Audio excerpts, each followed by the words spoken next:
ഇടുക്കി മറയൂരിൽ കാട്ടാനയുടെ ആക്രമണം. നിർത്തിയിട്ടിരുന്ന ജീപ്പ് ആന ആക്രമിച്ചു.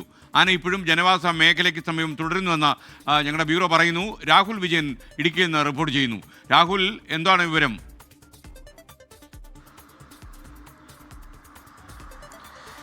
ഇന്നലെ രാത്രിയാണ് ഈ കാട്ടാന ആക്രമണം ഉണ്ടായത് എന്നുള്ളതാണ് മനസ്സിലാക്കാൻ കഴിയുന്നത്. മറയൂർ ജംഗ്ഷനിൽ പെട്രോൾ പമ്പിന് സമീപമുള്ള 200 കുടുംബങ്ങൾ താമസിക്കുന്ന ബാബു നഗർ എന്ന് പറയുന്ന സ്ഥലത്താണ് ഇന്നലെ കാട്ടാന എത്തിയത്.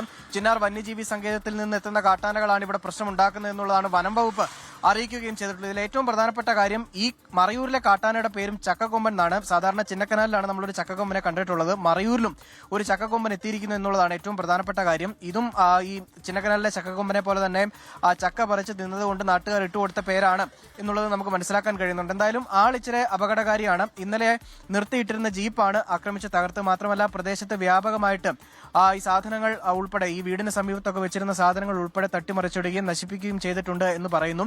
ഇന്നലെ എന്തായാലും 10 മണിയോടുകൂടി RRT സംഘമെത്തി ആനയെ തുരത്താനുള്ള നടപടി സ്വീകരിച്ചു. പക്ഷേ ഇപ്പോഴും ജനവാസ മേഖലയ്ക്കടുത്ത് കാട്ടാന തുടരുന്നു.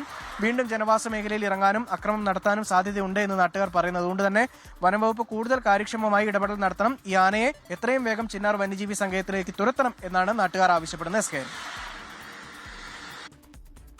ലോകത്തെവിടെയായാലും ഏത് സമയത്തും 24 വാർത്തകളും ഓഗ്മെന്റഡ് റിയാലിറ്റി പാക്കേജുകളും എക്സ്പ്ലെയിനറുകളും വിശദമായി കാണാൻ ഞങ്ങളുടെ യൂട്യൂബ് ചാനൽ നിങ്ങൾക്ക് സബ്സ്ക്രൈബ് ചെയ്യാം.